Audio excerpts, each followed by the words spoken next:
প্রিয় কক্সবাজারবাসী, আসসালামু আলাইকুম। আপনারা এত রোদের মধ্যে এতক্ষণ ধরে আমাদের সাথে পদযাত্রা করছেন, সেজন্য আপনাদের প্রতি অনেক কৃতজ্ঞতা। কক্সবাজারবাসী, আপনারা সব সময় সাহসী। এই সমুদ্রের সন্তান আপনারা। আপনাদের যে কৃতি সন্তান আছে, সুজা ভাই সব সময় বলে আমার সমুদ্রের ছেলে, আমাদেরকে সমুদ্রে ছেড়ে দেন, আমরা সমুদ্রের যে ঐশ্বর্য সম্পদ সেটা বাংলাদেশকে এনে দিব। আপনারা অনেক সাহসী, অনেক প্রতিবাদী। গত বছর আপনারা যে প্রতিবাদ করছেন, যা প্রতিরোধ করছেন, আপনাদের সন্তানরা, আপনাদের ভাই বোনরা রাস্তায় নেমে গেছে কিসের জন্য? আপনারা নাকি পরিবর্তন বুঝেন না, আপনারা নাকি সংস্কার বোঝেন না। শুধুমাত্র নির্বাচনের জন্য, শুধুমাত্র চেহারা পরিবর্তনের জন্য, যারা ক্ষমতায় আছে তাদের চেহারা পরিবর্তনের জন্য মানুষ রাস্তায় নামে নাই। মানুষ রাস্তায় নামছে দেশটা যাতে বদলায়।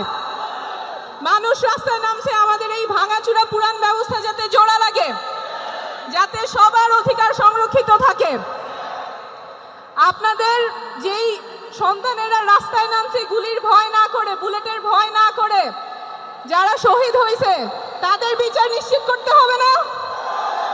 সেই বিচার নিশ্চিত করার আগ পর্যন্ত আমরা থামবো না। এই বাংলার মাটিতে যেই নিরাপত্তা বাহিনী, যেই পুলিশ বাহিনী আমাদের নিজের নাগরিককে গুম করেছে, খুন করেছে, তাদের সংস্কার হইতেই হবে এবং যারাই অপরাধ করছে তাদের বিচারও হইতে হবে। সেই বিচারের জন্য কক্সবাজারবাসীকে আমরা পাশে পাবো।